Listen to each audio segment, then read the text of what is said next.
Hey, Dan, you're here. That's good. I think you're first in line. How you doing, man?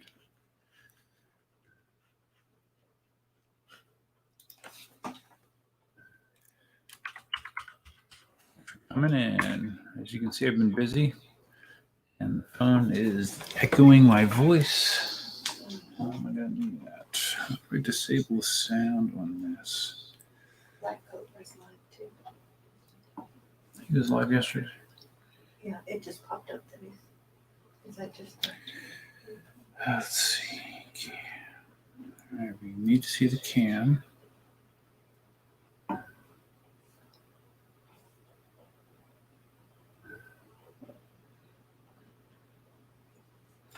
I totally mute? I can't totally mute. Can I turn myself down? I had this great idea, guys,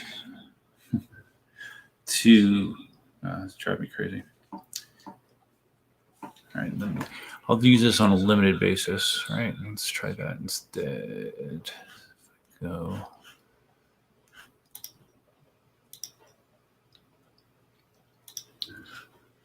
Okay. Hello? Test. Okay. I'm going to have to use this on a limited basis. Leave. Okay.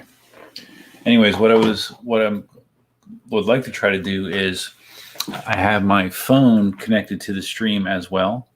And what that would allow me to do is, instead of trying to awkwardly show you something on the webcam, which is ineffective, to put it mildly, that I can use the phone to actually show you, detail of the wheels behind me. So that's my thought process. I just the problem is I can't totally disable the speaker on the iPhone, and I hear myself. It causes echo, so that would not be a good situation. Moonlad's here. Hey, man, Rare Duff stream. Yes, I am not a every week streamer, scheduled streamer like Black Cobra is. I didn't get to sit in on Black Cobra's stream last night, although I did get to see some of it with Jack from KingSong on there. I thought that was interesting. I thought there were some interesting topics brought up, for sure. And as you see behind me, I have the InMotion V11 and the S18. And some of you might be scratching your head going, hey, deja vu, didn't we see a live stream back in July or something of Duff unboxing a V11? Yes, you did. You did. And this is a new V11. This is supposedly a batch 2 V11 that is supposed to have the RS bearing, the rubber seal wheel bearing, and a few other tweaks. But that's a brand new one. That's not a repaired wheel. That is a brand new V11. And I also have my black matte S18 behind me as well, which is supposedly newer version as well. Let me just check something here real quick. This is a real easy way to tell. Okay.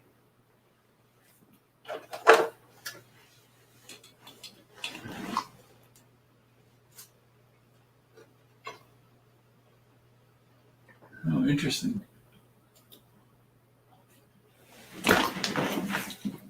The reason I say interesting.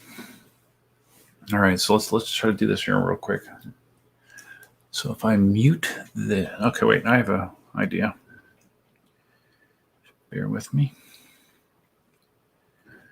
Bear with me. You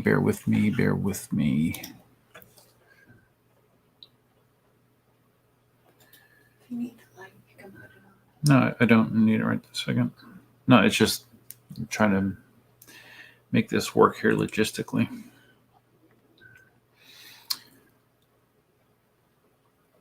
Because I should be able to, let's see, turn that off, kill that. All right, go, allow, test, okay, it's working. I'm entering the studio. All right, so let's turn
is. Mute that.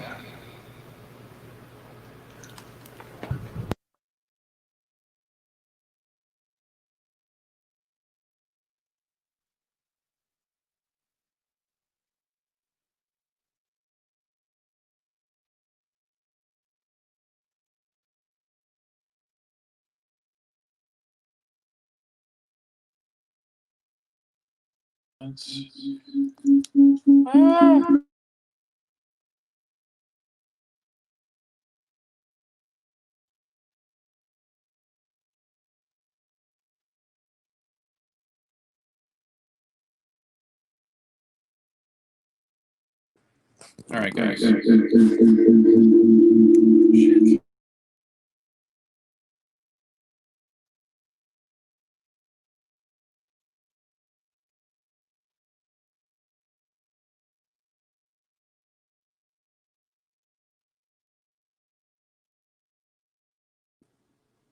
Try this again.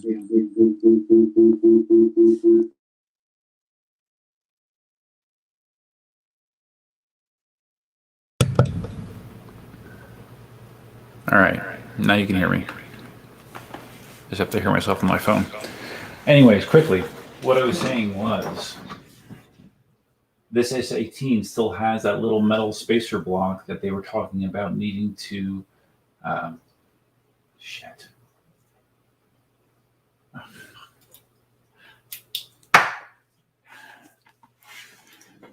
This is what you get for trying to be too slick. All right.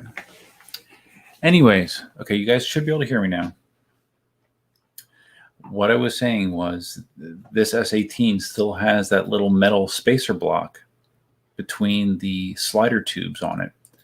And that indicates that it's not the latest and greatest of the production run, because a lot of people have been getting their new S18s and that slider block has been eliminated, and instead the frame is just connected.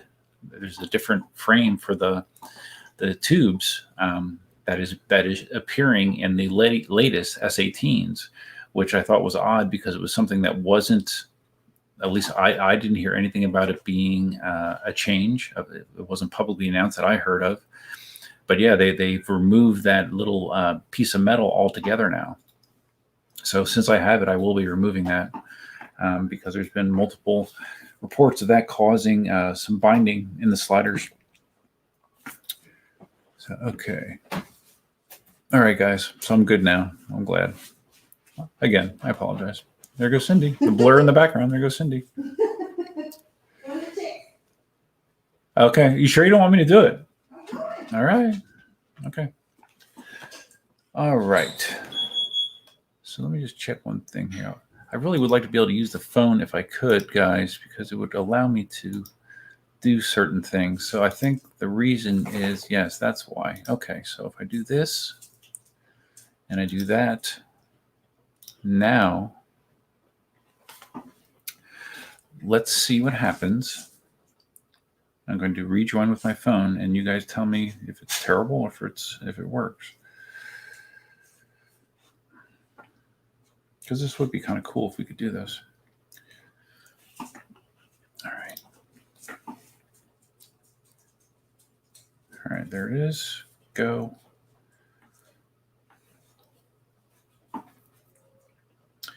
Allow.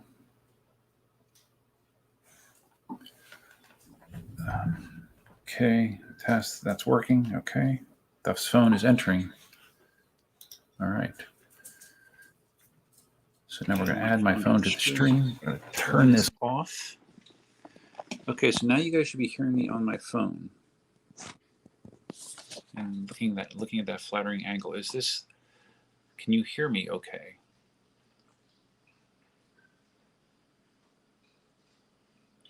Oh, so you guys are saying I'm having some flashes of black. Really? Let's see what the stream looks like health-wise. Hold on, guys.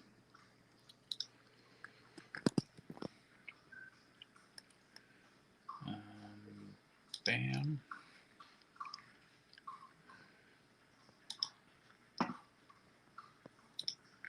Okay.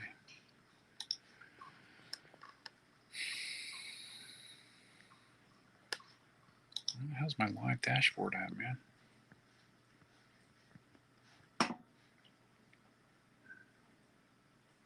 Okay, so sound's good. Sound is good now. Mobile's flashing because maybe you're on Wi-Fi. Now, right now, you guys should be looking at the back of the V11. You can let me know how that video looks. Obviously, it looks stable to me, but that doesn't mean it's going to necessarily look stable to you. So let me know. Oh, Dan, you're on mobile as well? Okay. Mood Lad says, yuck, who watches YouTube and anything but mobile? Well, I guess that's a problem with old guys like me. I watch YouTube almost exclusively on my desktop. Why can I not? I'm trying to find the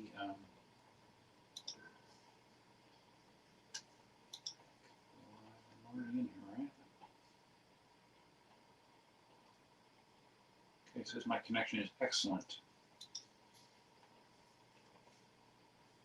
All right, I'm into.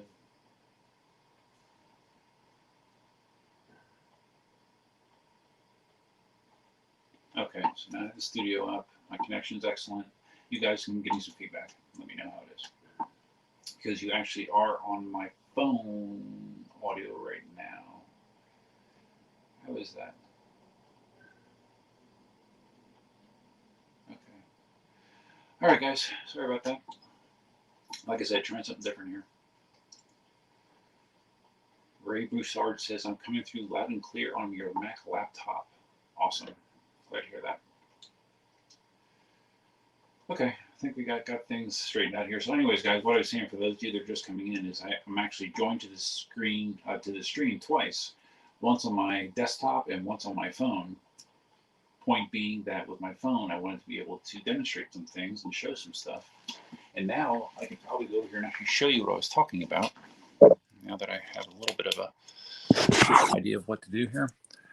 So see right there, I have the metal block. So I will be removing that. I do need to test and see how the suspension does as far as if it's loose or it's binding it at all. But I'm definitely going to remove that. You'll see here one of the other things that people complain about is this washer here that actually creates binding in this joint. A lot of people have pulled this bolt out and put some smaller washers underneath that actually do not rest on this metal piece, and it allows it to actually utilize the bearing underneath. Whereas this configuration, depending on how tight this bolt is, actually causes friction, which is not generally what you want in a suspension. So I have a lot of tweaking to do with it. My new V11, it's hard for me to really tell a difference from the one that I had, even though this is supposed to be a batch 2. Visually, let's see if these screws are any. Oh wow! I got the new screws. They did give me the new bolts here to replace the shitty ones that came with the first batch V11, so that's nice. But it still has a plastic housing for the saddle. So, and that I saw Liam when Liam was on with he was on with Cobra as well, wasn't he? I think he mentioned that they have not yet addressed the problems with the saddles breaking that mount. They're going to change to metal instead of plastic. So that's cool. Well, let's look at the S18 now for a little bit. So anyways, guys, and also I have the Sherman sitting right here. Right here. If you have questions about the veteran Sherman, it's sitting right there. Before I started the live stream, I was chatting with some people on Facebook, and they were talking about the lift speed of the Gotway RS, the new Gotway RS, and they said that the lift speed on it was 90. It read, I think he said 99 kilometers an hour.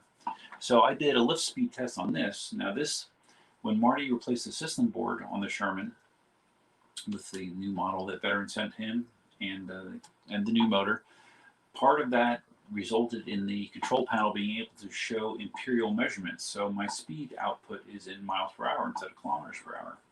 I did a lift test on this right before starting the stream, and it spun out at 64.2 miles an hour. So let's see, what does that translate to in kilometers per hour? 64.2 kmh to mph. Oops, I need to do it the other way now. 64.2. Okay, so that spin out speed is 103 kilometers per hour. So slightly higher than what I heard about the RS motor. So for those of you that are concerned about such things, there you go. Okay. Oh, so you're saying that the phone feed is still flashing somewhat? All right. Well, we'll see how it goes. YouTube is saying that my stream overall has an excellent connections, but maybe it's lying. Who knows?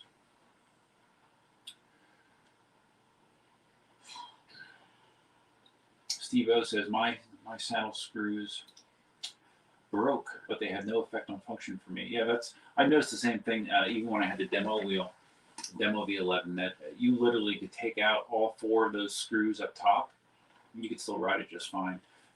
Actually, you can take the saddle completely off, and it's still rideable as well. So yeah, those saddle screws breaking is annoying, but it doesn't prevent you from riding the wheel in any way. It doesn't significantly impact your riding experience either.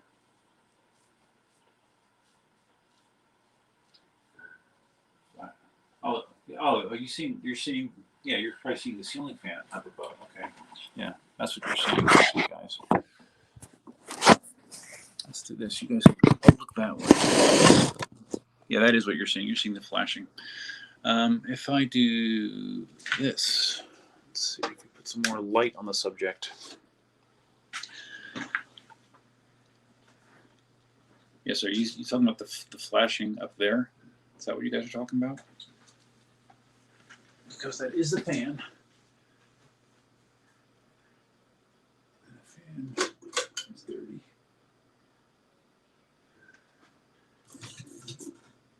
Okay, there we go.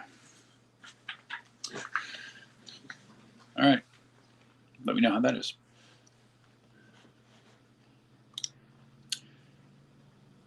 NYCEUC, picture is bad.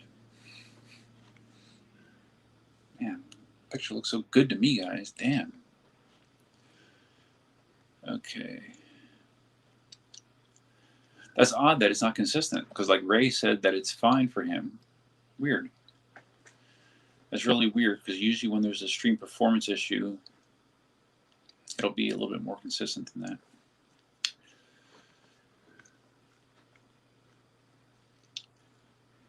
Okay, Jesse Pike says it looks good now. Okay. We'll keep working with it, guys. Do the best I can. So, there we go. So anyways, you know, obviously the V11s and the S18s have been out in the wild. The production wheels have been out in the wild quite a while.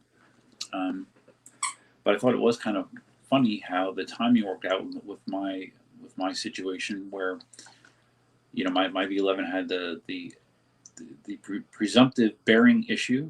I sent it back to eWheels, and instead of trying to mess around with it, I just basically have been waiting for the second batch V11s to show up, and that just happened to coincide with when the next batch of S18 showed up.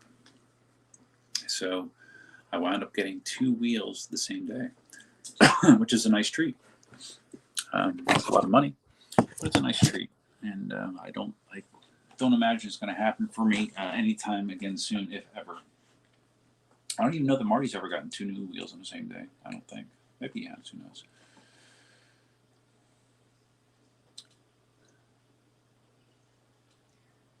Ray Broussard has me pulled up on a smart TV, and that is working fine as well. Well, Ray, tell these other guys what they're doing wrong. I don't know. I really don't. I really am a little confused by why it would be inconsistent like that.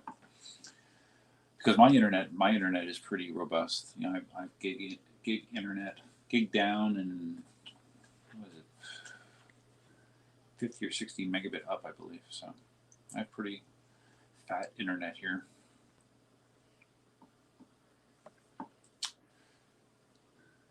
Okay. You need more legs. Brett says I need more legs. Do I? What do I need more legs on? I'm confused. So, like, if you guys have, this is basically an open forum. Things do you want me to check on the S18, the V11, the Sherman? Like I said, I did that spin out test because I know that was something I was curious about based on the conversation that I had today. I've been wanting to get the Sherman out during the week, but I haven't been able to because we've had a very consistent rainy period going on right now. Every time that I've come home from work this week, it's been raining, and it's not suitable to go to the swamp or to do a range test. And I actually did once again take vacation time. I took off tomorrow and Monday to give myself a long weekend. So, of course, let me test the wheels, get some stuff done, my projects as always around the house, but I wanted to get some extra time to be able to not only do some more Sherman testing, but then get the V11 and S18 set up as well. So that is what I'm doing. Leo's here. What's up, man? What's up? Glad to see you, Leo.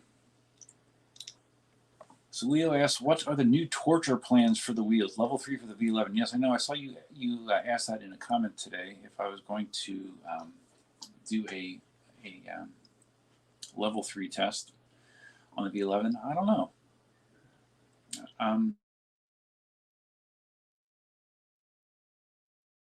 Didn't seem as potentially impactful as doing it on my own wheel. So I don't know. We'll see. Regardless, I need to come up with a better ramp setup anyways. That was too unstable, too dangerous, and also I think it was too steep of an angle. It was a very short run up and very steep, so I didn't get the kind of results that I was hoping for. And plus, my property back there where I did those level 3 jumps in the S18, it's currently underwater, so that would be another negative as well. So, but yeah, at some point I'll be doing that, but don't look for it in the next couple days. Senator Perry asked, does the S18 have the recover valve adjustment? Yeah, this is the same shock that was on the demo model. And let's see if I can show you that.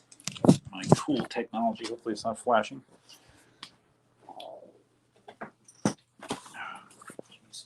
Okay. Right there is the knob he's talking about. This knob right here controls how quickly the shock recovers when it's compressed. And I think on the demo model, I spun this all the way to the right, and then I clicked back 10 times. That was what I rode at. This blue lever here is you can actually lock the suspension out totally.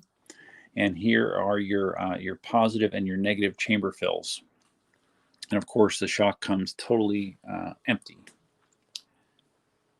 Checking something there. Comes totally empty. Now it's interesting that the official way that KingSong tells you to fill this is to totally deflate it, so the shock is pushed out like this, and then there's a little where is it? There's a little block that they include that you're supposed to put. You're supposed to put that here. And then you fill it. This block wasn't part of the demo wheel. I guess that works fine, but that is what they recommend. Now, when I filled it on the demo wheel, what I did was you can actually go in, or I assume you can do the same thing. You can actually feed the valve in through the side here and access this top negative valve, and this one you can access any way the shock is positioned anyway. So it's interesting that the official way that they recommend to fill it now involves all those steps. And I did not take those steps when I had the demo wheel, for sure. Let's stick you here. There you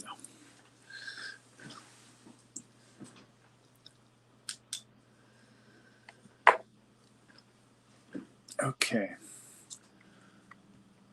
Curl the Sherman. Jesse wants me to curl the Sherman. The Sherman is 80-some pounds, but I'll do this lift test for you on the video. That'd be kind of cool. All right, let's see if I can do this. All right, so if I do this, Let's see how this works. I don't know how well. You're going to have to turn your head probably to. Okay, there you go. You have to turn your head to read this because it can't. Well, do it this way. Yeah. We're going to turn it on. My phone on the floor. I mean, my production value on these live streams is just so damn good. It really is. All right. There's my hold down. We're going to do this. We're going to extend the phone a little bit more. And now you can see it. And now we're going to lift it up. We're going to tilt it forward.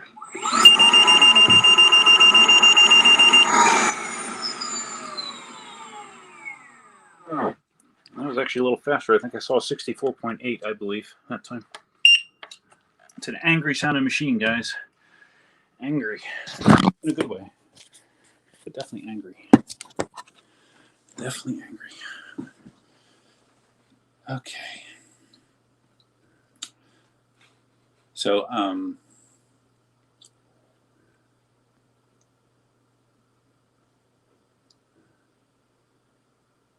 just reading here, guys. Sorry.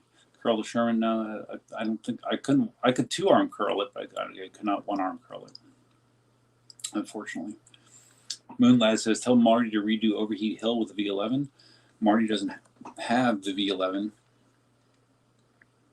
or he does. I'm sorry, he does. He does still have the V11, the pre-production V11, but I don't believe he is going to be redoing Overheat Hill unless he gets sent a production V11. It seemed like Liam was pretty confident that a production V11 would do better than the pre-production.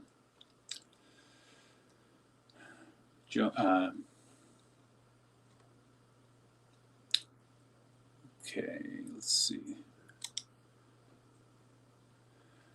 Oh, so Moonlight, your V11 arrived a couple days ago, but you won't be able to ride it for another week. Well, that's unfortunate. Why is that? Why is that? All right. Johan Williams asked, does the S18 come in the same shock or is it different? It is the same shock that was on the pre-production model.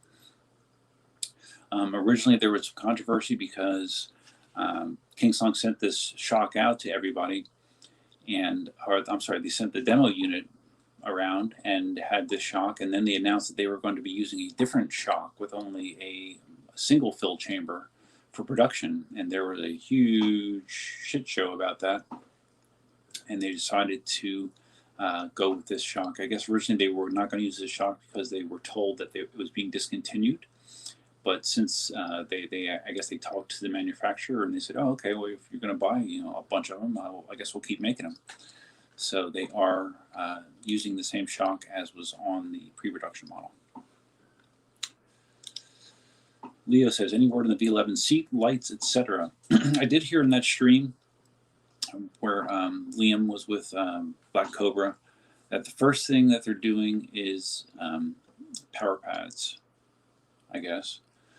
Which I thought was kind of odd because I think that you could affix a lot of existing power pad solutions to the V11 as is, but he said that was the first accessory that they were coming out with. He demoed the watch. There's a branded InMotion watch, smartwatch with an app that will work with various InMotion wheels, not just the V11. He said that's a reality. There was no price associated with that. And then the other thing he said was going to be coming out on the soonish side was the seat option for the V11, which is something I'm interested in. But to be quite honest with you, I'm actually considering doing the bike seat mod that you've seen Marty do to a bunch of wheels. You've seen a bunch of people do it to their wheels. I've always been resistant to do that bike seat mod because, to be quite honest, I think it looks terrible. I think aesthetically it looks ridiculous. But as far as function goes, that would probably be my best option as far as comfort and getting the seat up as high as possible because I'm not real good at sitting in a low squatted position. So I might do that. I don't know. I have time to decide, so we'll see. Side panel lights, Bluetooth speakers, and that's something that they announced a while ago that was something they were going to add down the line, but Liam had no firm information about that as far as time frame or cost on that. So, and that's something that depending on what they look like, on what the side lights look like, if I think they look cool, maybe I would do it. But if they don't excite me, I wouldn't go through the trouble, because I'm curious like what would be involved with adding Bluetooth speakers and side lights to it. I imagine it's probably pulling both of the side covers off. And if it's just pulling the side covers off, that's not a huge undertaking. So we'll see. We shall see. Senator Perry says that you saw comments that they were going to remove the recovery valve. No, they have not. They definitely have not. Leo asks, did InMotion change the bottom shock caps for batch 2? Well, let's look.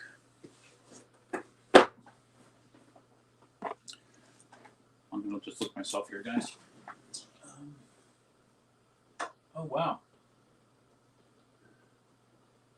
Wow. Okay. All right. I do need to show you guys this. Yeah, they sure did change them. Let's see if you can see this. They removed them. They're gone. They just have the valve sticking out like that. Interesting. I don't know if I agree with that decision. All right, yeah. No more valve cap. Well, there's a conventional valve cap, but no shock cap anymore on the bottom. That's something else that I had not heard about. It's interesting. Now, again, it doesn't really affect me because I don't do rocky, terrible, off-road riding. But some people, that could be a problem. Yeah, you guys saw how much Marty beat up the bottom of his pre-production V11 riding where he rides, with the valve cap sticking out beyond the body of the shock like that. That seems like a recipe for the fill valve to get bent, snapped, damaged. So I don't know. There'll be some third-party options there. I was thinking about trying to come up with something even 3D printed that I could use. That would be a better solution. Maybe we'll see. That's interesting though. Again, that's another change I did not hear anything about. I did not hear that they were doing that. They were removing it altogether. And again, I'm sure that's based on feedback that was posted on the internet on various YouTubers, but I don't know that that's the best way to fix that. It's very interesting.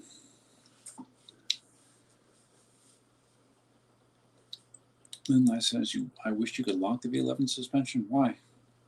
In my riding the V11, I was never in a situation where I would want to do that. This is even in road environments, when you have the little imperfections in the road, I like having the suspension enabled, always. Ray asks, how loud is the fan on the V11? I wonder if it's any different. That was another complaint with the early pre-production, is how loud the fan was. And I thought that Liam said that they were going to be doing something to address that. If I turn this on, you guys, if you saw the original unboxing of the V11, you'll remember the issue I had just getting the V11 turned on, because you had to plug it into the charger, I think, to enable it. I probably should do this. We'll see what happens. Okay, let's see if I can turn the light on. All right. Can you guys hear this? It doesn't sound quiet. I didn't put a decibel meter. I didn't put a decibel meter on the fan before it was loud. This may be slightly less loud, but it's definitely not quiet. But I don't know of a whole lot of cooling fans that are using EUCs that are quiet. So yeah, you're definitely going to hear it when that fan is on.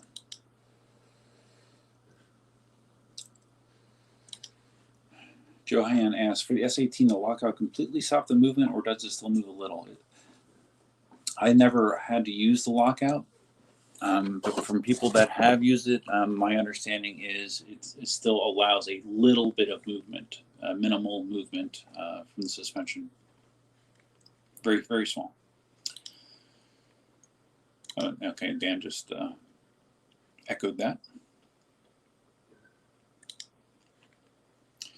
Dan says, should we buy spare shocks now while they're still available? No, I wouldn't say so, because that's one of the advantages that the S18 has. Although I shouldn't say the shocks that are used, the air shocks or struts, whatever you want to call them, that are used in the V11, they're standard sized as well. So in theory, you would be able to use struts from another manufacturer as long as it was the right size. Excuse me.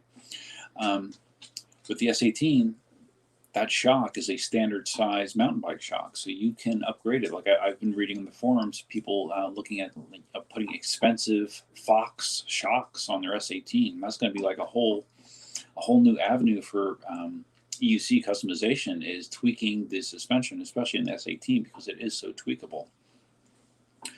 So yeah, I don't think you need to worry about shocks. I guess you could buy a spare if you wanted to, but more than likely, this isn't an expensive shock. I think I looked up this model and it was like $70 maybe.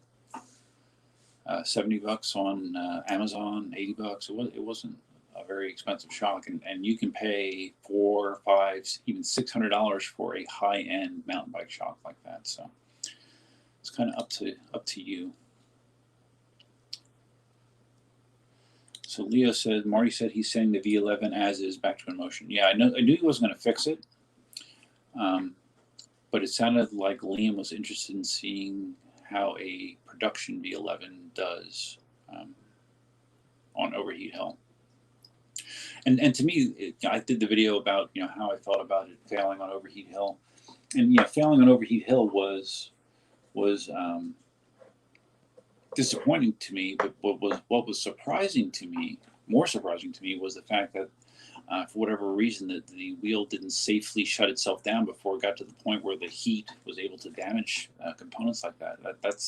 That would be my biggest interest in seeing the Overheat Hill test done again. It'd be great if it made it, but I would feel better just knowing that the wheel safely shut itself down before it was able to damage itself, because that was really surprising to me. Leo, are you going to with a Marty Cobra seat? Maybe, possibly. Depends how much seated riding I want to do. I mean, I think it would logistically work out well for me. Like I said, I just don't like the way it looks. Okay, the Turbonator. Have you had the S18 Cutout on you? Well, I've just gotten it today, so no. I did ride the demo S18 quite a bit. I've read reports of Cutout on hard acceleration. This has gotten a lot of attention lately, and the main reason it got a lot of attention is Wrong Way. It was a pretty well-known PEV channel based in France. He did a video on the S18, which quite honestly was very negative overall. He was definitely not overall positive about the wheel. But one of his biggest gripes was he didn't actually fall, but he felt the wheel cutting out doing hard acceleration, I think between maybe 40 and 50 kilometers an hour. There was something that I heard someone read, and I had the S18 manual in front of me, and I just wanted to see if I could find it quickly. But yeah, that is a good question.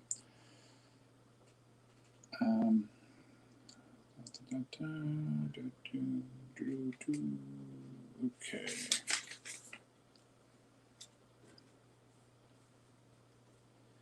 If you're under 12, you are prohibited from riding the EUC. Did you know that? Highways, riding backwards is dangerous. Don't. I don't know if you guys can read this. Where is it? There. Don't jump with the EUC. It's kind of funny, isn't it? Don't jump with the EUC. All right. So let's see here. Where is... Okay. This is under the safety section of the manual. Oh, Johan. Thanks, man. Thanks for the super chat, buddy. Yeah, that'll get me a couple DVDs. That'll get me and Cindy a DD. Appreciate that, man. One of the things listed here under safety, do not make rapid acceleration or deceleration or over incline forward or lean backwards. Please keep in mind deeply, most accidents are caused by rapid acceleration or deceleration. So please operate EUC properly to protect the device and yourself. So basically, to me, that's KingSong, trying to CYA, cover their ass basically, on what seems to be a real issue. If you are an aggressive, high-speed rider that likes to lean into it hard, basically what Wrongway experienced when he watched he was recording his app at the same time, was when he did these hard accelerations, the battery sag was extreme. The battery was at like 60 or 70%, and when he did this hard acceleration, you could see it drop all the way down to 0. And I believe the app actually disconnected for a split second as well when this happened. Like I said, he didn't fall, but it was right on the edge of cutting out. And when you dig into it, the common cause that most people identify is the battery configuration in the S18. It's an 1100 watt hour pack. It's a 3P configuration, and it uses 21700 batteries. Now, I remember a long time ago, Ulf and I were having a conversation because this was when Gotway was talking about, they were really pushing the 21700 batteries as a great thing. Like it was the next step up in battery technology. And as far as storage goes, it's more efficient as far as capacity of storage to space than the 18650s that are used in that have historically been used in EUCs up until recently. But the issue is, unless you get really high-end 21700s, their ability to deliver amperage is less than an 18650. So when you have a relatively small pack, a 3P pack in this case, you have an issue because you can't deliver the same amount of amps. You don't have enough cells to deliver the amps necessarily required to already keep you at a high speed and to support you going aggressively into it, leaning into it very aggressively. You can overpower the wheel. So again, me personally, that probably will not be an issue because I'm not that type of rider. I'm not hammering it, especially at speed. You'll never see me lean into a Kuji style when I'm at speed. Usually my accelerations are gradual, and and most people are like that. But if you are an aggressive rider, you need to be aware of that. I saw videos of some of the guys on the pre-production S18 in New York City, basically causing that exact scenario. They were at a decent speed, they leaned hard, wheel cut off. So you need to be aware of that. I don't know that KingSong can do a lot to fix that firmware-wise, other than if they did like really severe limiting, which I think would piss people off even more. So I just think it's something you need to be aware of. And I'm glad that I'm aware of it. I'm glad that Wrongway brought it up. But like I said, based on my conversations with Ulf, it seems like for EUC usage, 21700 batteries aren't fantastic in every way. I think the pack in the Sherman is 18650s still. Maybe someone out there in the chat knows, but I think they're still 18650s. And if they are, there's a reason for that, because they can deliver more power. At least that's what I've been told. I'm not an electrical engineer. I'm just repeating stuff that I've had in conversations. Got another super chat in there. Real talk. Hey man, I saw you in Black Cobra's stream. Thanks, bud. I appreciate it. Unfortunately, I don't have a soundboard lined up. I wanted to come up with one. But I wonder if this will work. Tell me if you guys can hear this, because I actually did think about this and thought it might be funny if it worked. Come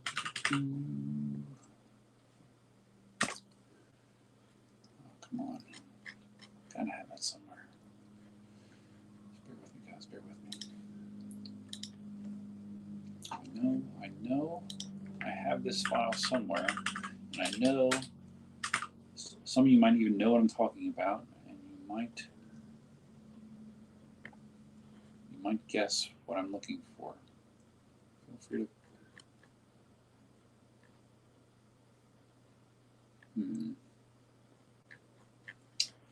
All right. I'm going to do it this way. You guys tell me if you can hear this. I'm not quite sure if I can get this to work or not, but we'll try. And I'll keep it queued up here. If it works, any super chat, we'll get this response because I think it's appropriate. Do a new project, and we will import the media. We'll just do this. Okay, tell me if you guys can hear this.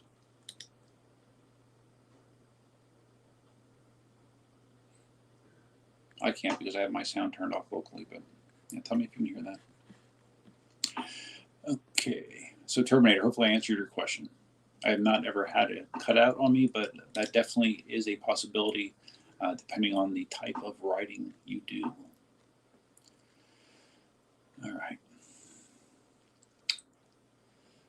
Moonlad. What happened to their fancy new design valve caps? That's true because Liam posted in the InMotion or in the Electric Unicycle forum the new caps. Caps, and instead they're removed. Unless E-Wheels did that. Maybe E-Wheels did that. I don't know. I doubt that they would do that. But yeah, I'll see what other people are experiencing. But that was the first time I've ever seen a V11 with no cap. Kind of weird.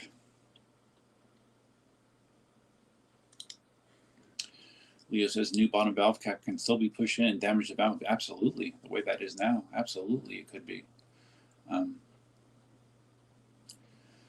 Like I said, I'm gonna see if I can come up with something 3D printed that you can maybe just snap in there, just to put like an additional wall around the valve cap, so it would be tough to get to. I don't know, but I definitely don't think that's a great solution. No covers and top valves. The top Darth. The top valves leaks. If this is the same as mine, oh yeah. All right, let's use the phone here again.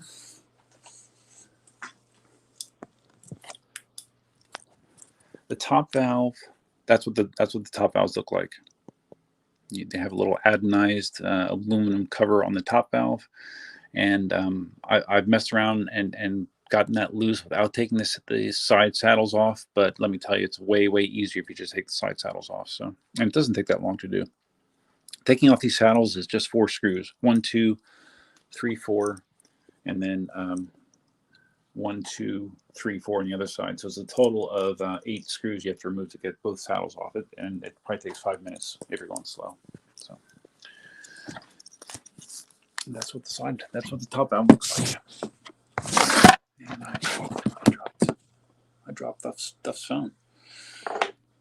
All right.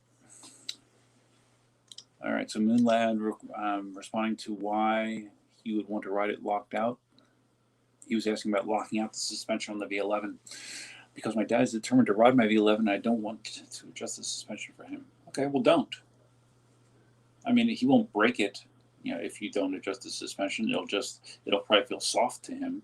Because I imagine you weigh less than your dad, so you don't necessarily have to go crazy changing it.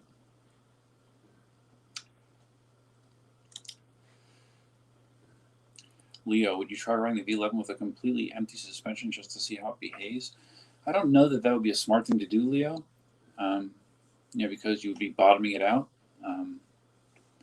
and I don't know if you could potentially be doing damage by doing that. I really don't want to risk it on my wheel. If it was a demo wheel, maybe, but I would rather not do that to mine.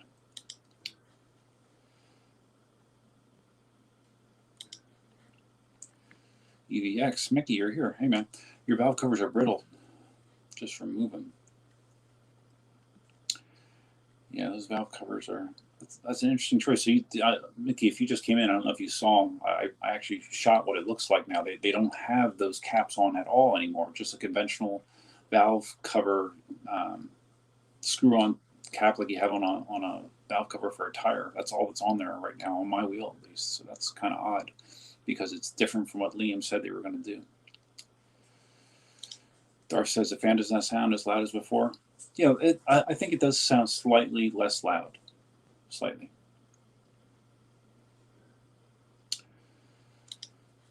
Ray asked, do you think that InMotion...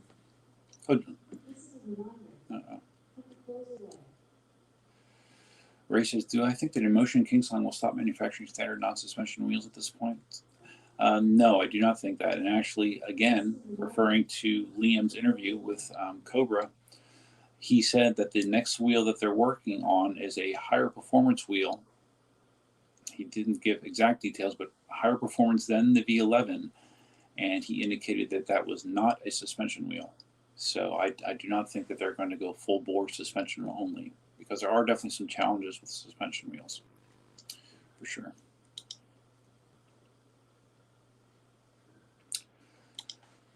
Leo says wrong ways in Poland. Really? Why did I think he was in France? Huh, okay, well, thank you for the correction. Okay. Wow, I got behind in the chat again. I know you guys will be amazed that I'm behind in the chat because that usually doesn't happen. Shields 400 says the S18 wasn't meant for Adam's style of riding. I tend to agree. I tend to agree, but I still think it's important that people realize that, you know.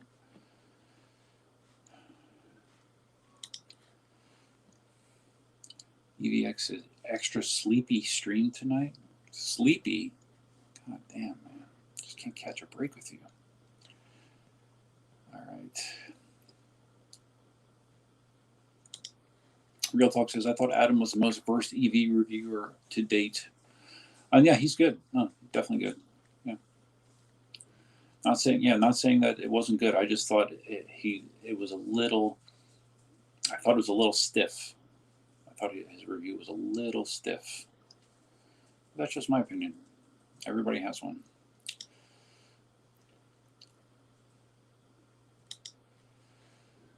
I think the latest Sherman videos show the kind of rider he is. I saw that he had a Sherman related video. I didn't see the video itself, so I can't comment on that, but I believe you. Token Survivor.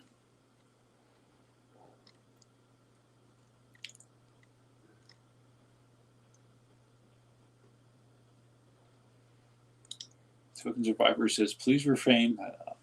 I can hear your sarcasm from here.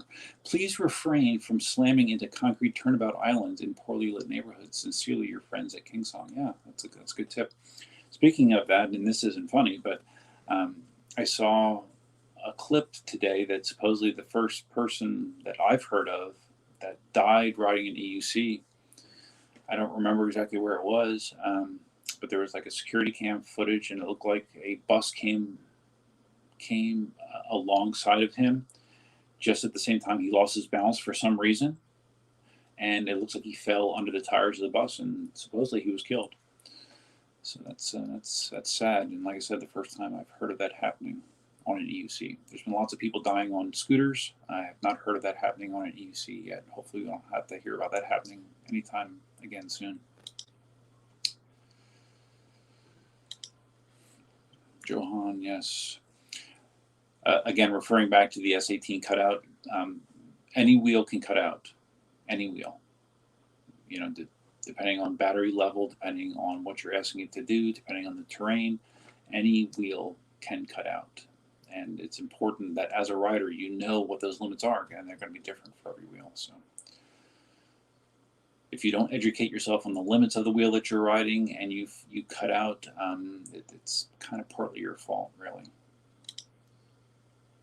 Oh, there's Leo talking about what I just talked about. Yes. Oh, so that was in the Ukraine? Okay. Very unfortunate.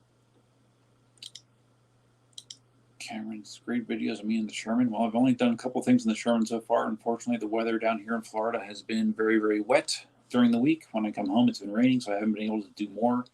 Those of you that are just getting in the stream now, I've only, I took Friday and Monday off, so I have a 4-day weekend, so I plan to get time on the Sherman and, of course, mess around on the V11 and S18. There's going to be a lot of AUC content that I'm going to be doing in the next month or more, probably.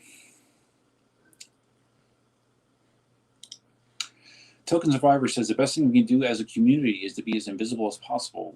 Legislators are ban happy when it comes to anything strange or cool. I've talked about that scenario multiple times. I've had videos that were just dedicated to that topic. How I feel that a lot of riders don't think about that aspect of things. You know, they're like, "Hey, man, we're going hard, man. We're going to send it."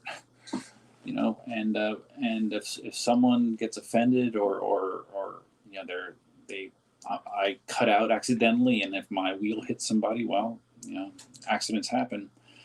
And my feeling always has been that I do my best to not draw any sort of negative attention to myself. You know, when I'm riding around bikers or pedestrians, I try to give them a wide amount of space. I slow down as much as possible. And hi, how you doing? Good morning.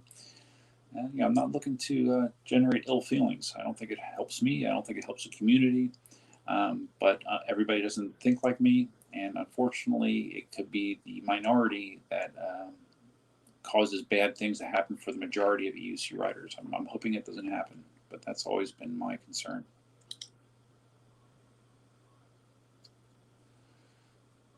Dan, we hear nothing. Okay.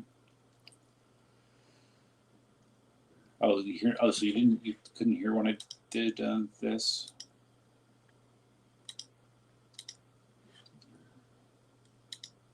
You guys don't hear that, huh? All right. Oh, you know what? Here, wait. I know why you didn't hear it. All right, tell me if you hear it now.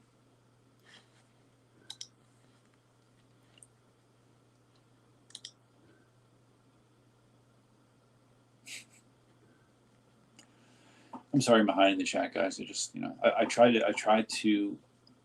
be complete with you know, getting everybody's questions answered, and unfortunately the end result of that, depending on the subject, I might be a little verbose and talk too long about things. Sorry about that.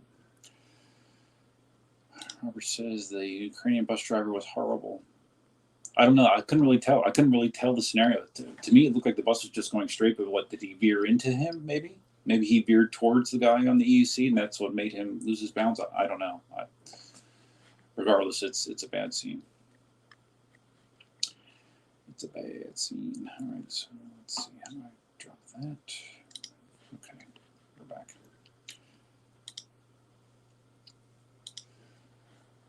Richard Thor talking about the caps that were on you're talking about the original anodized aluminum caps that were on the V11s, both the pre-production and the first batch V11s. They did look nice, but they also did loosen up. And actually, it seemed like the version that they had on the first production V11s was actually worse than the pre-productions as far as loosening up for whatever reason. So,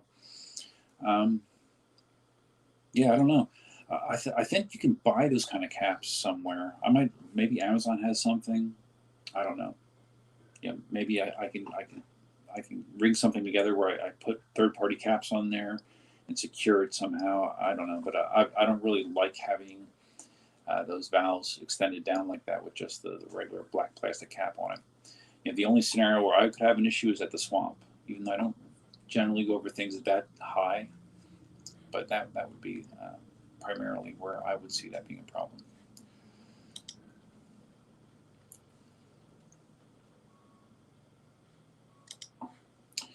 Marty Eakin says, I was going to take my S18 on trails in July, but half the trails are newly banned all motorized vehicles. So yes, the bans are getting worse. Where do you live, Marty? you know, there's a lot of stuff that I ride. Like those of you that are familiar with when I ride to Dunkin' Donuts, you know, I go down a Mockley Road and then I get off onto that path. There's signs there that say no motor vehicles. Now, I've never had an issue riding there.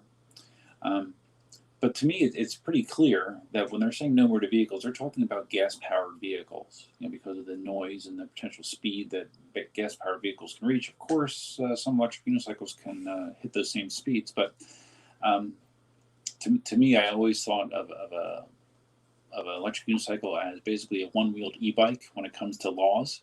So if they tell me, if someone would give me a hard time about that, I would probably ask, are electric assist bicycles allowed on this path? And they said yes. I would say, okay, well, this is a one-wheeled electric bike.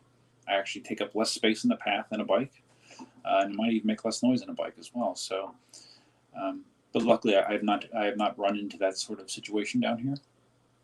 But I do hear about it more and more. I saw a picture of some guy that was in a park, and like some park rangers like picked him up in a golf cart and like drove him back to the parking lot, you know, because he was not allowed to ride there. So, and I am worried about that kind of stuff getting more and more traction. We definitely don't want that to be the case here in the United States. Cameron likes my Secret Labs chair. So do I. When I ordered this thing, I was hesitant because it's hard. It's very hard, and I read reviews and everyone said, oh, it's so comfortable. It's very comfortable. So I took the reviews for their word, and yeah, I've had all of my chairs that I've had up until this one were soft. They were conventional, you know, softer office chairs, and I can sit in this chair comfortably longer than any of those other chairs, despite it being hard. So I don't know the physics there. I don't know the chair science, but this Secret Labs chair is the best chair that I've ever owned for sitting at my computer. Moonlight says, do EUCs count as motorized vehicles? That's I think I just kind of answered that. It depends. By rule of the law in Florida, they do not, at least last time I knew, because the definition of a motor vehicle started with 2 or more wheels. So right there would technically exclude an EUC from being a motor vehicle. But you know, if you run into a law enforcement official that has a bug up his ass, depending on the individual, arguing it with him is not going to change his mind. And it might just be the kind of thing where you just have to, you know, relent and you know, just fight that battle another day, come back again, hope he's not there. So it's a sticky situation for sure. Okay, don't give them ideas.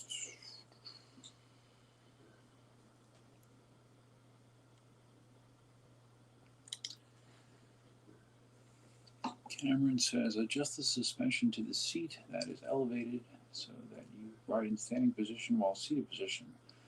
What are you talking about, Cameron? Are you talking about the seat mod like Marty does? Adjust it that high? I have really long legs. I don't think that would work for me, but I think it definitely would give me the highest seated option, you know, as opposed to whatever thing InMotion offers. Moonlight says, I saw someone ride with top valves empty. Yes, I've heard of people doing that as well. I've heard of people not realizing that there were top valves. I still wouldn't recommend it. But I think riding with top valves empty is less potentially damaging than having the bottom main valve chamber empty. I think you can get away with not having top valves filled. I don't think you're going to damage anything. Other way, I think you definitely will.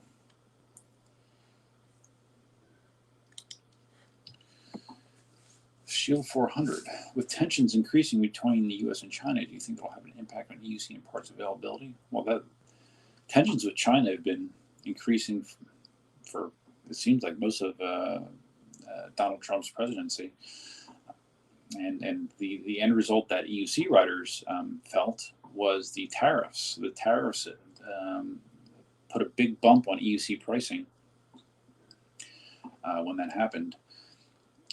When I'm trying to think, when I bought my M Super V3 67 volt back in 2016, maybe 2017, I think. that was kind of top of the line, and that was like $1,200 back then, and that was a lot of money. Now $1,200 now is a cheap EUC, and it seems like baseline for most EUCs is closer to the 2,000 mark. So as far as parts availability goes, I'm not really concerned because I buy my stuff through Jason at eWheels, and I am confident that Jason will do whatever is necessary to support his customers.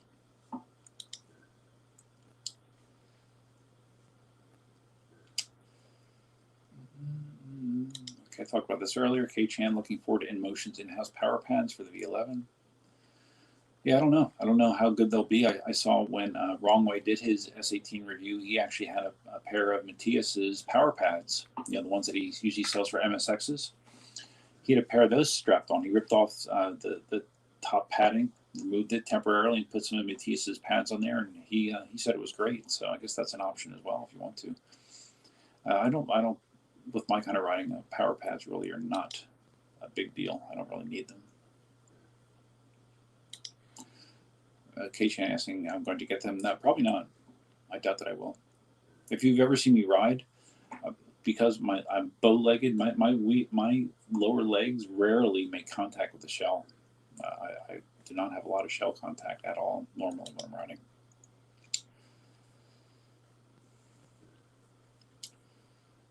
And my chat is jumping around. God.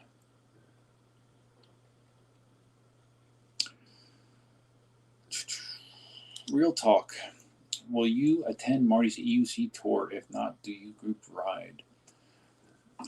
I was planning to do that before all the COVID shit happened and everything got turned on its head. I originally had actually made arrangements to make sure I had off from work that time, and I was going to go out there. I was not only going to do the tour with Marty, I was also going to help Rama with the EUC games. That was the original plan back in January or something like that, I believe. And you know, since then the EUC games have been canceled.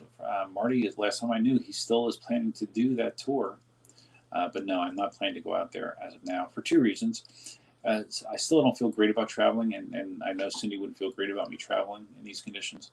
And secondly, I've had a chronic problem with my back lately, my lower back, and I've talked about it multiple times on video, whined about it enough, that my lower back has just been very, very painful lately, and I cannot imagine that I would be able to survive doing some of that trail riding out there. I would have to tap out. I really would, unless I got some industrial strength Advil or something, or started taking some Oxycontin or something. I don't know. It's just, it wouldn't be realistic. So short answer is no, I'm not going to be going. I would like to, though. I definitely would like to.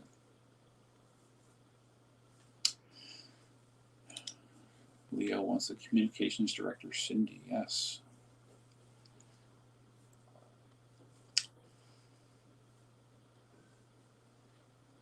Oh, and the other part of that question was, do I do group rides? Typically, no. I don't group ride. There's not a lot of EUC riders around where I live. You know, for a while I was riding with Katie and Daniel and Cindy, but they don't ride EUCs very often anymore. So most of my rides are by myself. I have ridden a few times with, there are a couple people down here that ride EUCs, and I have ridden with them. A few weeks ago, I rode with Igor and Landon. They're from Philly. They were down here in Marco Island. I met up with them and rode with them for a little bit, so that was fun. But typically, I do not do a lot of group rides.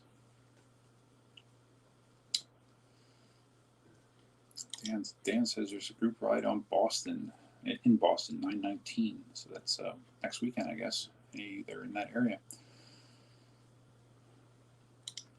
So we're talking about the guy that got run over by the bus on his EUC. He was hit by the side mirror, from what I heard. Okay, well that will kind of make sense based on the way it looked. Yeah, I could see that happening. Side mirror hit him, lost his balance, and went under the tire. We're talking about cutouts. My one-wheel nosedive jumping a curb, and it punched me in the ass. Ooh. One-wheels will do that. They will definitely do that from time to time, unfortunately. Believe it or not, honest engine, I've never cut out on I've never nosedived on my one wheel, Pint or XR. I've had it feel close a couple times, like when I was riding down in Marco Island, in the hills of Marco Island. The Pint especially felt like I was on the verge of a cutout, but it did not cut out. So I've never nosedived the one wheel. Knock on wood.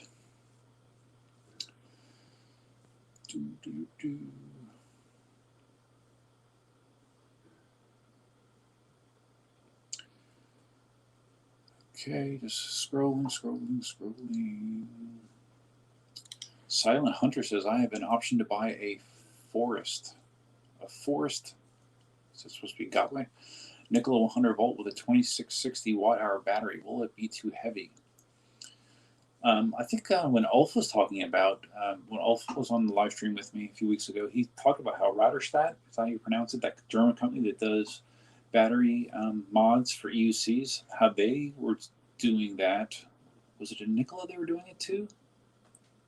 I don't remember. It was a Gotway wheel, and I think it was a 2660 watt hour pack. As far as will it be too heavy, it won't be any heavier than the Sherman that I have sitting right there, which is over 80 pounds and has a 3200 watt hour battery pack. And I can tell you so far with me riding that, obviously it feels heavy, but it actually feels good, at least on my open road riding. It felt good. It felt so planted, but still when I rode over at the school, it was still plenty maneuverable. The way that the batteries are configured on the Sherman, you have an equal amount of batteries on either side and a top-mounted system board. So it's actually, despite its weight, it's actually a very balanced wheel. So I would say, Silent Hunter, that it kind of depends on how the batteries are stuffed into the Nikola. Because with the 100 volt Nikolas, the system board, unless they move it, the system board is on the side of the wheel, which lends itself to an unbalanced pack normally. With the 84 volt Nikolas, the system board was up top. So I don't know if that's still the case, but that is the way that it was when I had my Nikola.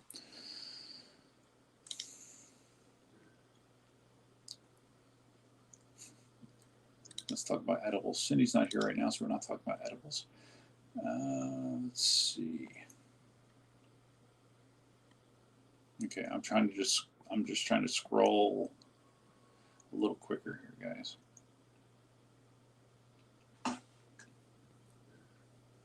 Real talk. You gave me another super chat, dude. What the heck? Very nice. Very much appreciated. A little off subject, but what do you think about the Lucid Air reveal yesterday? Do you think they're closest competitor to Tesla? I saw that Lucid Air announced that they were doing a vehicle. I did not read the article, so I can't really comment. The Nikola Badger truck is pretty interesting. It makes me think about my Tesla Cybertruck deposit, but I do not know anything really about the Lucid Air other than it's another Tesla competitor. Okay. So did you guys say, I missed it, did you guys say that you could actually hear when I played that sound? I'm sorry, I think I'm finally catching up. If you could hear me say the sound, type extreme into the chat. I'll do it one more time. Okay. Extreme. Can you hear that?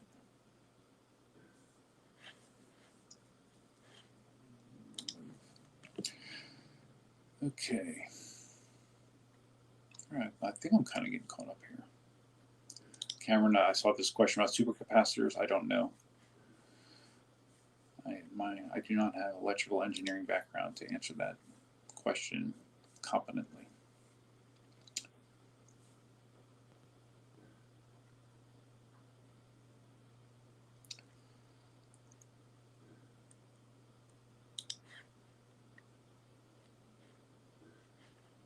Not extreme, huh? Okay, so it's not extreme, so you're not hearing it. Damn, all right. Token Survivor says, good point about electric bikes. Still expect freedoms to come under attack whenever control freaks become aware of them. Yeah. I've talked about it many times. I've kind of experienced that scenario with drones. You know, those of you that have never seen my video about paying $1,000 fine after flying in Yellowstone Park, which I did not know had a ban on drones, and that ban mentality with drones has only expanded over time. That was almost 5 years ago at this point. But that bandwagon mentality is definitely something I want to avoid in the EUC community, if at all possible. Shield says it was nice to see Marty on his Nikola again on his latest video. I did see that he was on there. All right, so now while I have you guys there, I want to see what the suspension feels like on the S18. I'm going to see if I notice any of the binding that people have been complaining about. Like if you saw Mr. Elwood's video that I talked about a little while ago, he pointed out, you know the way that some of these connections on the links of the suspension are configured. It creates friction where you would not normally want friction. So let's see, can I do this cleanly without hurting myself? All right.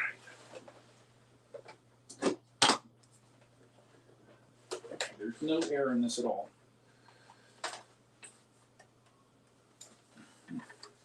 I'm going to do it on the ground. You can see through the magic of my phone, you can probably see me do this.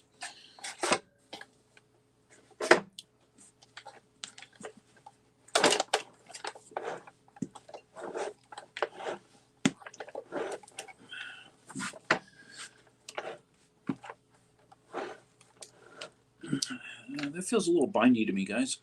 It definitely does.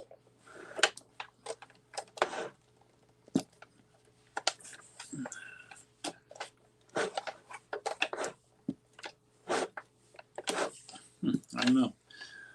I'll before I put any air in the suspension, I'm going to take that block out and I'm going to see what it feels like.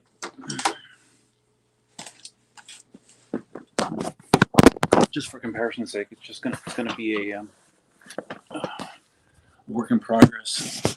Make different tweaks and see how that feels. That doesn't feel great. I'm kind of surprised that this wasn't the latest and greatest batch for the S18. I mean, it's not a problem. I don't think it'll be a big problem, but I am a little bit surprised considering it just came in. Token Survivor says his power pads are dish sponges and duct tape. All right, well, if you're okay making power pads out of that, I guess I shouldn't have a hard time putting a bike seat on a V11, right?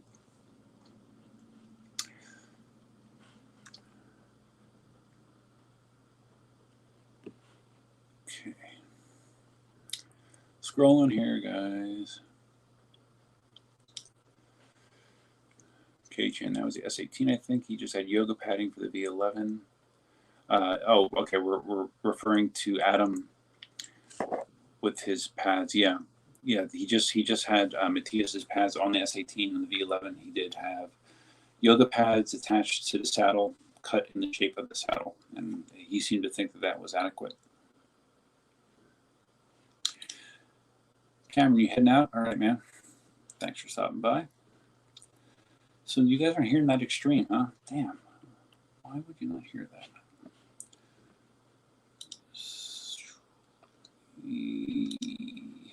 Headphones.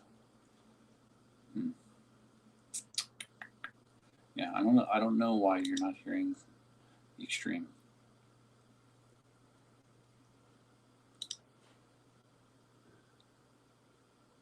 Oh wow, they've added some new features here to StreamYard. I guess I should take a look and familiarize myself with them at some point. Shield 400, what are my opinions of the Sherman so far? Well, I wouldn't say that I've had an emotional experience as Marty described it when he got the Sherman. But it is making me consider more if it's something that I would want to eventually add to my collection of wheels. my stance on the Sherman all along, ever since it was announced, even after I saw all the reviews, which are pretty much overwhelmingly positive, other than the initial failure that I had on Overheat Hill. My feeling was it's faster than I would ever need or want to go, and it has more range than I could ever need or want to go. I mean, when I do my range test, my roughly 35 miles range tests, I'm done. I mean, that's about as far as I want to go. I don't want to go 90 miles. I don't ever need to go 90 miles. And when you combine that with the extremely high price tag, I mean, $28.50, that's a lot of scratch, man, for an EUC. Those three things, made me just, it logically doesn't make sense. However, after riding it, I'm softening a little bit on it because it does feel awesome. It really does. I thought that my Monster always felt planted on the road. This Sherman weighs like 20 pounds more than my Gen 1 Monster. So, I mean, it talk about feeling like a motor vehicle. It feels like a motor vehicle. But like I mentioned earlier, it still feels balanced as well because of the battery configuration. You have equal batteries on both sides. It feels nimble, controllable. The looks are different. It's rather Spartan looking. But that's, I said in my ride to Dunkin' Donuts, the most important thing about a wheel is how the wheel rides, So, of course, visuals are important as well, but as far as the way that the wheel rides, it rides great. I'm looking forward to seeing how it feels going to Ave Maria. I plan to do a 35-mile-ish ride and see what my battery percentage is at the end of it. And I'd like to take it to the swamp as well. And I might come up with something else, as well to test. We won't be doing jumping. I don't think it's the kind of wheel that you want to jump with, but I hear DJ.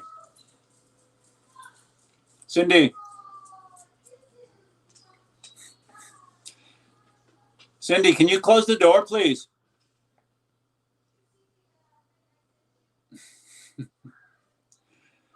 It's a normal thing that Katie will FaceTime Cindy with DJ, and just because DJ likes to see us and everything. And it sounds like that's what's going on right now. So if it's too loud, let me know, guys. If not, maybe you don't even hear it. Maybe I just hear it. Hi, Elsa. What you doing, baby? Hi. You eating your bone? Good girl. Good girl. Okay.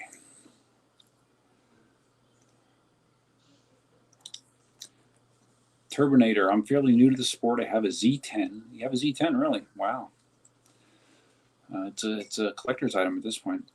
And a V11 on order. However, I was looking to buy another wheel while I wait for the V11. Everything is higher end. Everything higher end is not available in the U.S. This is typical. I thought that e-wheels had like some MSPs in stock. You can actually get an MSP quickly. I thought someone had mentioned that. I think I might have even seen that today. Let me see if that's still the case. Because yeah, it is definitely frustrating when you.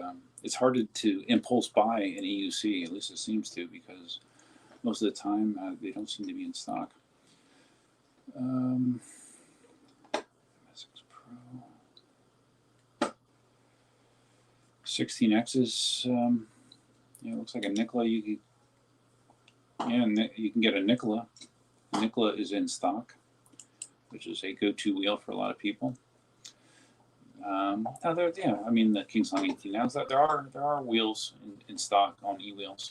So if you're jonesing for something sooner, I think you can go there and get it. But it all depends what kind of wheel you're looking for. If you're looking for something fun and different, get an M10-3, and you won't spend that much money.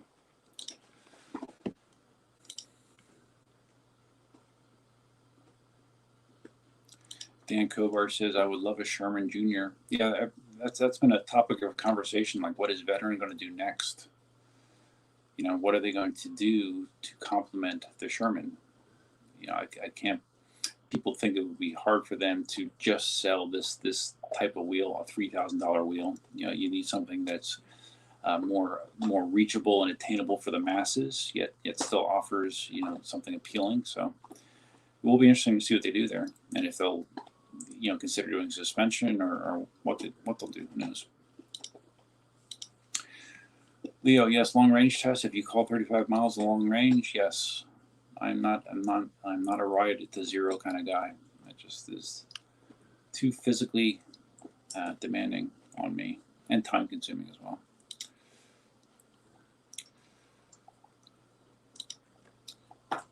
Johan Williams, yep, it took me 4 weeks to get my one wheel, and that was from a US-based company. Demand has been high for stuff like this.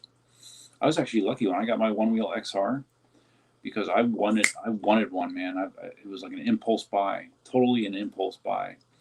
And when you at that point, XRs were back ordered on Future Motion's site. I don't remember how long the back order was, but you could not just buy one off their site.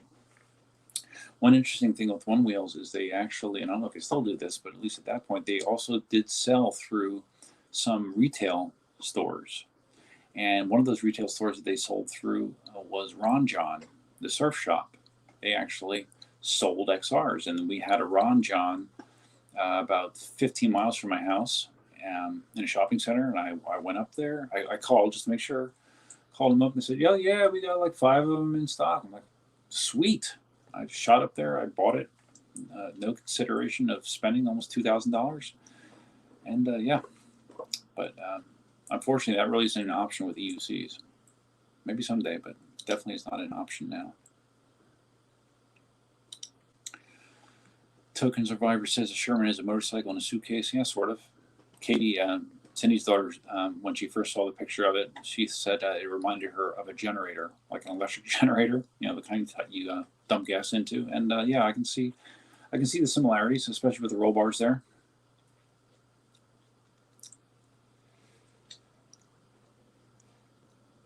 Veteran Abrams. Okay. Shield 400 says 2,800 is a lot of scratch, says the guy who received 2 wheels in the same day. Touche, true, but they were not purchased at the same time. So that, I mean, if I went there and slapped down a credit card and bought both those wheels at the same time, that's one story. But this actually, my V11 was actually bought way, you know, quite a few months ago.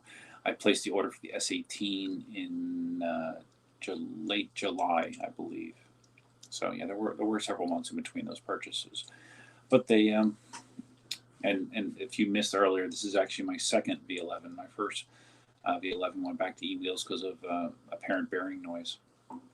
So that's how I wound up getting 2 wheels the same day and a demo Sherman sitting on the floor. So yeah, I need to take a leave of absence from my job and just focus on EUCs full time, right? If it only paid the bills.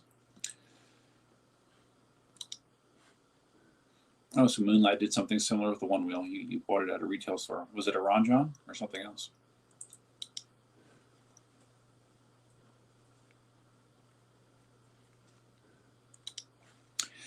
Marty says, "Gotta love that impulse buy feel with electric vehicles." Yeah. I mean, I'm very much an impulse buyer, and it isn't a trait that I'm really proud of, and it's not, you know, physically the best thing. But I mean, even my Tesla was sort of an impulse buy. I mean, it went from just an idea in my head to sitting in my driveway in the span of 2 weeks, maybe, just roughly thinking about it, to, yeah, there it is, sitting in the driveway. I went to a Tesla store. We ordered it online. It was available about a week later, and I had it, you know. So I do have a history of doing that. Something just clicks in my head, and I'm like, oh, you know, let me just look at the bank account. Okay, I can make it work.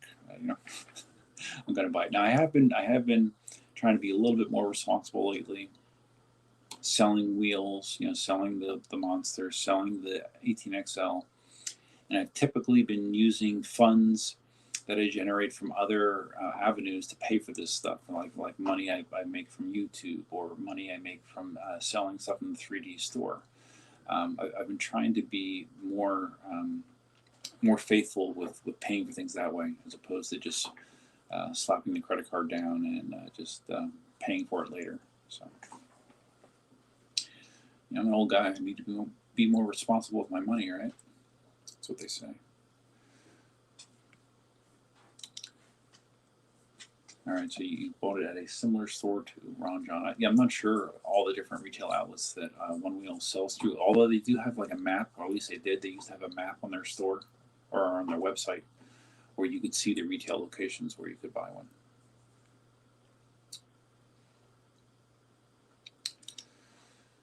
Okay, so Shield says I should remove the S18 blocks now. All right.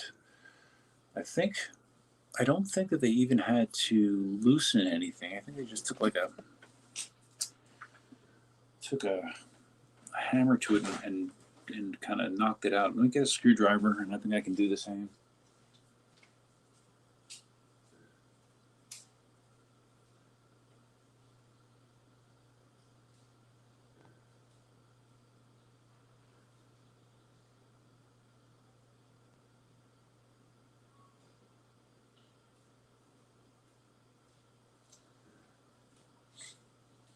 All right, so again, we will set you on the floor so you can maybe see this. I don't know. Somewhat. There you go. And I think you got to put this down. In fact, Jack is the one that actually did the video on this demonstration on how to knock the block out. It's right here. I don't know what kind of striking force is needed to make this happen. Or if can I just pry it out, maybe? Oh yeah, I can just pry that sucker out.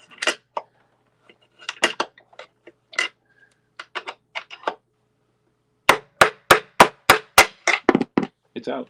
All right, one shitty metal block out. Some people reported that just simply doing this made enough difference to them, but I definitely want to at least address this joint here and check that out and just make sure that it's not tight, because that one definitely seems suspect. Those of you that aren't familiar, Mr. Elwood's video talked about, and there's a long topic on the electric unicycle forums about this as well, how some people, they dug into these various joints and the linkage, and they found that the bearings were in there, were some were missing, some were damaged, like cracked, and part of the reason was because they were using lock washers underneath some of these bolts. So the lock washer will be turning into the bearing and damaging the bearing. Now, that's why I want to take this apart. I think they may have changed that now because they got a lot of shit for that. But that was part of the issue, that you're getting all this tension. Oh yeah, this comes out really easy. Okay, yeah, didn't even have to hammer that one. Just take it out like that. All right, so let's see if this feels any different.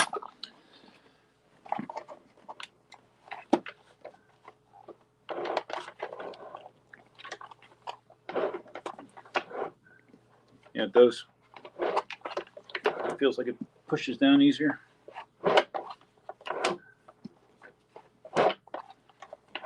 Okay. All right. So my seat of the pants feel there. Because removing those blocks did feel better.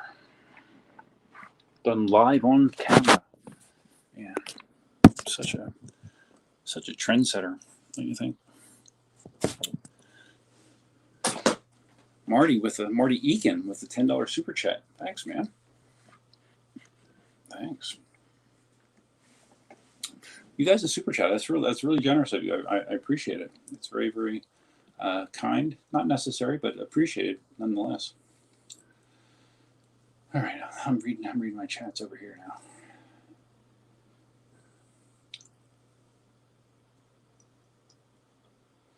Marty said, "Thanks for all the content.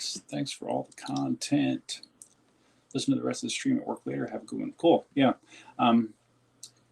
Yeah. With these streams, you can watch the replay, of course, and also I don't think I stress it enough. I do also turn these into podcasts. Usually the following day, I have an RSS feed. If you look on Google Play, iTunes, and Spotify. I believe it's titled Duff's PEV Show or live stream, something like that. you can listen back in podcast format. And it doesn't sound bad, because I talk a lot. Thanks again for the super chat, Marty. That's very nice of you. Appreciate it. This should be fun. I think it was kind of uneventful, Brett. It was very, very easy. All I had to do is put the screwdriver there and pop it out. But it is interesting that they decided to change the frame so you have a permanent support right there. I guess as long as the frame acts like a frame should, it should prevent any sort of slop in that whatsoever. We shall see. Shield says it sure does look like it's moving easier. Yeah, it does. I can definitely tell you it does. And I definitely think that they are doing something different here. Even though they do still have this big washer here, there's another washer underneath it as well. So we'll see. I'm going to take this joint apart and take a look at it. I'll do that like as part of a standalone video. If you wanted to do this job completely, you have to like kind of disassemble it because you can't get to a lot of the points in this linkage without significantly taking the wheel apart. I don't want to do that. I'm not that anal about it that it's going to bother me that much, as long as it feels okay. And that's all I really care about. So.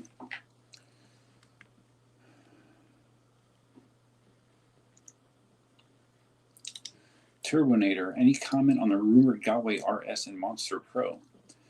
Well, I've seen videos of the Monster Pro. There are pictures and video of the Monster Pro out in the wild. The specs on the Monster Pro, a huge battery, a battery rivaling the Sherman is appealing to a lot of people. 24-inch tire is cool. It's going to be a great road cruising wheel for sure. Not crazy about the visual. I thought the concepts of the Monster Pro look cooler than what I've seen so far in reality. And it looked like it still uses the same, fragile, pretty shitty case that is going to, explode when it hits the ground. I don't, for what that wheel is rumored to cost, which I heard it's going to be right around $4,000. It's not worth it to me. And I mean, it actually doubles down on my hesitancy about buying the Sherman, even more so. Again, it's more wheel than I realistically need, and the money is just getting outrageous. $4,000 for that thing. The RS, the RS is the RS the same as the EX? I'm not quite sure on that. I have to look it up. I was saying earlier that someone did a lift test on the RS. They had an RS, and I guess it spun out at 99 kilometers an hour. And just for the hell of it, earlier in this live stream, I held up the Sherman and did a spin out test on it, and it actually was slightly higher than that. So the Sherman spin out was slightly higher than the RS, but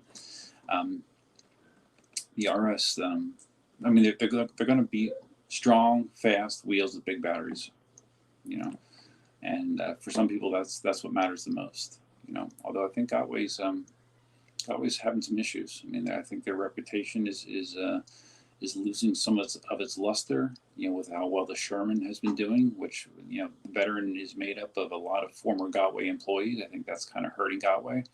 And Gotway's doing this weird thing where they're changing their public-facing name to Begode, or I don't even know how you're supposed to pronounce it. It's spelled Begode. They changed like the name of their Facebook group to Begode, and there's some of their branding is changing as well. I don't know all the details about that. Someone just said it has something to do with the Gotway name being unavailable in some markets, like someone else owned it, or I don't know. I've owned a number of Gotway wheels, and I've enjoyed them, and I haven't had any significant problems with them. But I still think as a company, they're kind of ass backwards, really.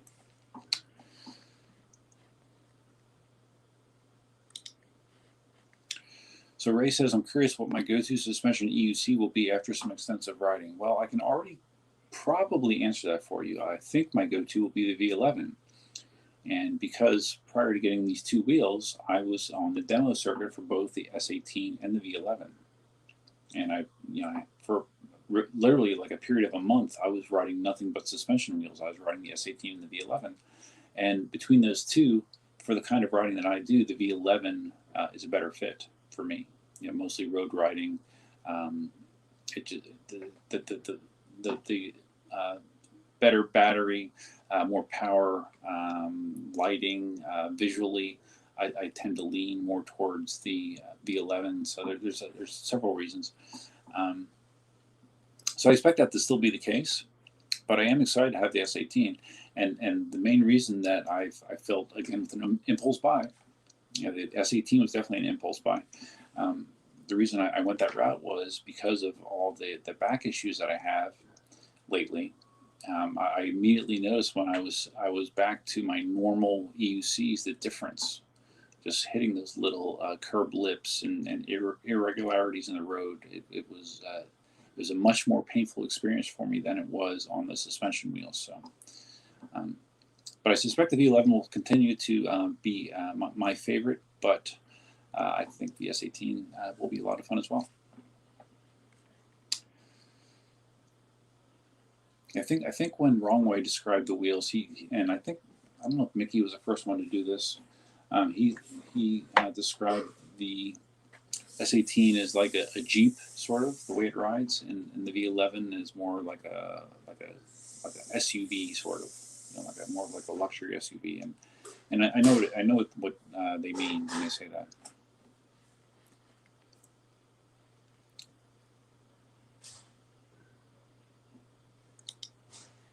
So Moonlight says the EX is just a suspension RS. Okay, so the RS is basically just a non-suspension model, or the non-suspension version of that same platform. Okay. Well, then it'll be a good performer. But I still think it's going to be too much money. Oh yeah, it has the hollow motor. Supposedly all the Gotway wheels have hollow motors. Matthias was showing pictures, I don't know where he got them from, of the new Gotway motors on the production line. And of course, the first thing that stuck out to me, based on what happened to me with the V11, is I noticed that those bearings on those Gotway motors appeared to be Z-style bearings, which are metal-capped bearings that are supposed to be dust-proof, not waterproof. So I'm like, oh wow, I hope they don't have the same sort of issue. Supposedly the current V11s now are using the rubber style bearing, which offers better moisture protection. But Gotway is not doing that, from what I could tell. That certainly did not look like a rubber sided bearing to me. And I think conversations I had with Ulf about this problem as well, with a hollow motor design, the bearing is way bigger than what is on a conventional EUC. On a conventional EUC, a bearing is, it's like that, maybe smaller than that. The hollow bearing is hollow motor bearing is like that.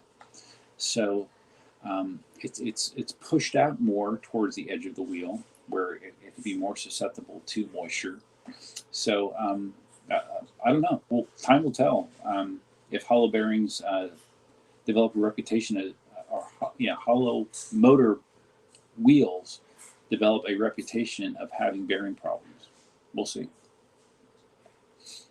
But on the flip side, Adam took his V11, his first production run V11 through the edge of a lake or something. He had the wheel like half submerged. He rode in a torrential thunderstorm, and supposedly he has not had any problems with the bearing noise, because I asked him about it. So who knows? He could just be rolling the dice. It could be a crapshoot.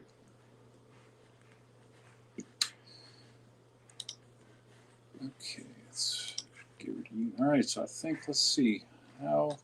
I think I'm pretty caught up here, guys. Let me know, is there something else that you want to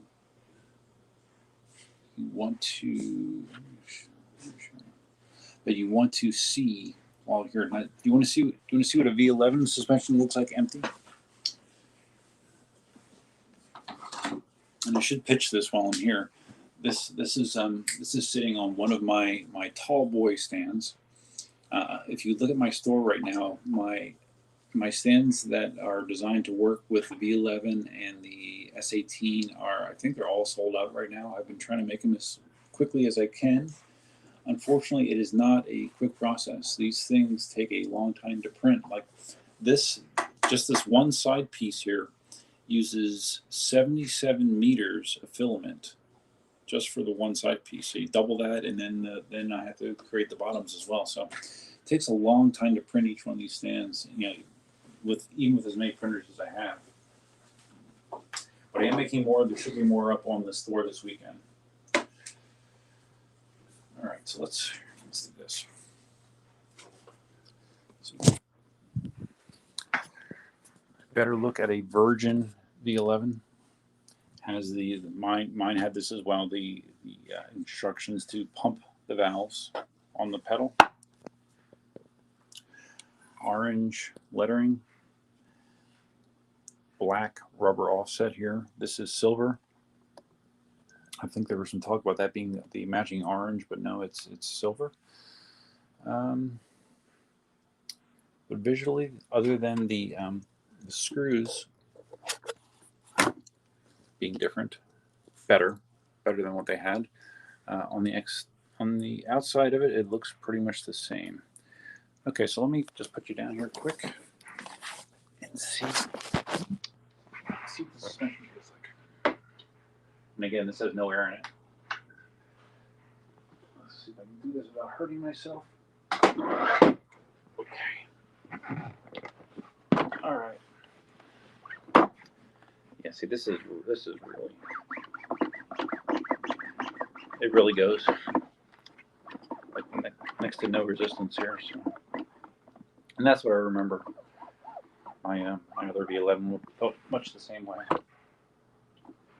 So I'm looking forward to getting some air in these. I'll get them on the charger tonight, and we will start having fun over the next 4 days.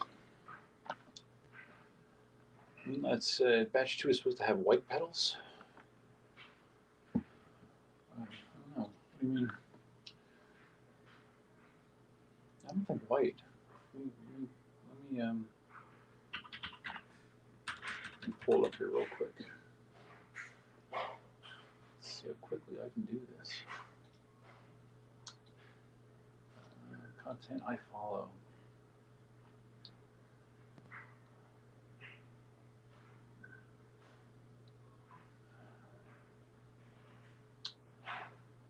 Shit, where is it?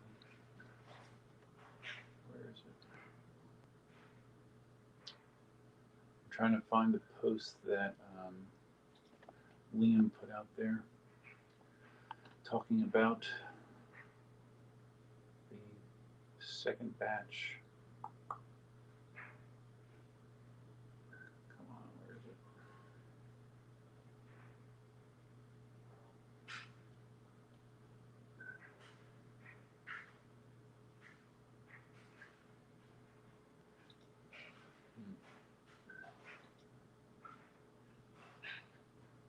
Bear with me, guys. I'm just looking to see if I can find it. Let's see.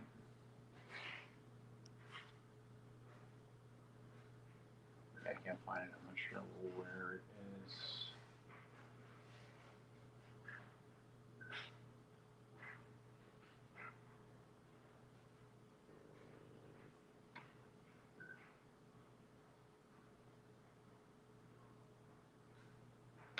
Yeah, I don't know where it is, guys. All right, so now that I have this off the stand, we can get a better look at that valve in the bottom, right? Let's look at that. That's the biggest surprise out of everything that I've seen here tonight.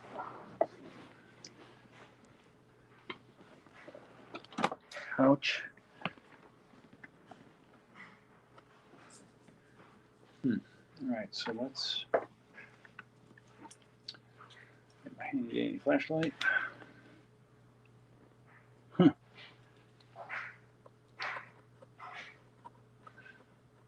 gonna take that off.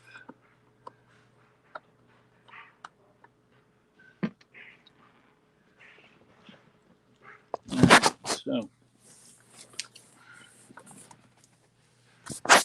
just took the cap off. So that is, even with the cap off, that is extending a fraction, a few millimeters outside the body. That's what it looks like inside.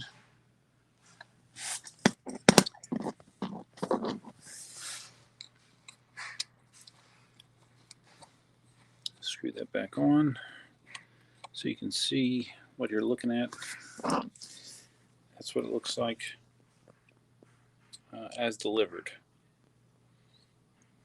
So I mean, it's not sticking out a ton, but it's definitely susceptible based on how many impacts Marty had on his trail ride with that area. That definitely is concerning, without a doubt. Oh shit! Oh, my phone cut out. Oh, you sucker.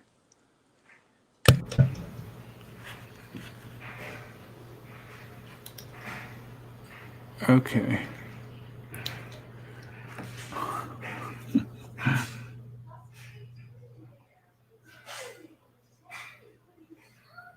The hell? How did I get on my Google screen? What the hell? Okay, guys, sorry. Whatever. Okay, I just removed my phone from the screen. Let's get you out of here. Kick from studio. Okay, you're kicked. We're stopped. Okay. All right. So, anyways, I don't know, guys. I think that's pretty much it. Unless there's something else you guys want me to check tonight. There'll be a lot more content coming this weekend. Sherman S18 and V11. Let's see. What we got here?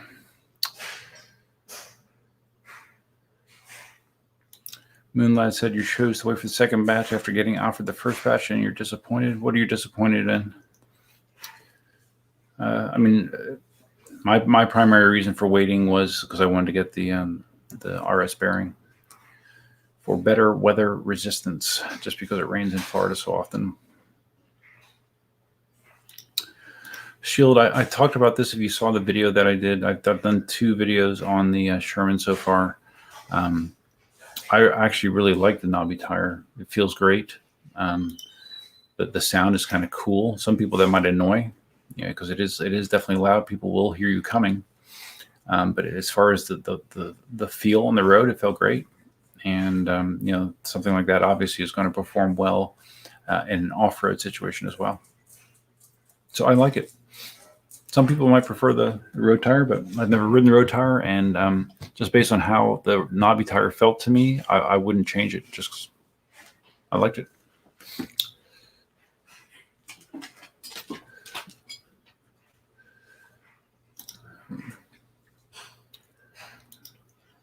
Moonlad, what's your 3D printed store thingy called? If you go to eucarmy.com, that's where you can find the stands that I sell. I sell stands. I sell kickstands for the 18XL and 18L. I sell some kickstand / nose guards for the M Super style wheels, M Super, MSX, MSP,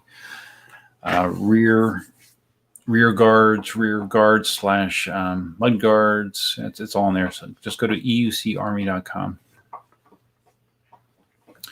I've been selling stuff for over 2 years, and I think I'm pushing 750 orders, I believe, since I started, and all pretty much word of mouth, really.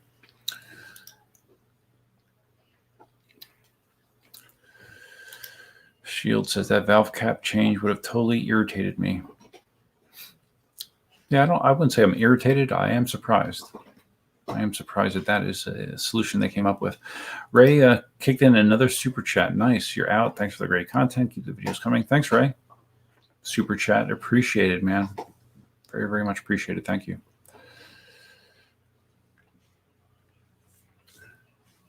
All right. Looks like people are ready to head out. It is a school night for most people. Luckily, I get to sleep in tomorrow. But it's been fun. I apologize for some of the technical challenges early as I was trying to sort things out. It sort of worked at the end. But that's all I have for you for now. Look for a lot of videos this weekend. Cindy, do you want to say goodnight? Good night. You don't want to say it on camera? No, I just showered, buddy. Okay, buddy. I'm all, You're all clean? I'm all jammy. Oh, you're jammied? I'm my jammy. Oh, okay. All right. Cindy's in her jammies. So anyways, guys, hope you enjoyed it. Look for the podcast video or the podcast version of this tomorrow. That's all I have for now. And until next time, Duffman out.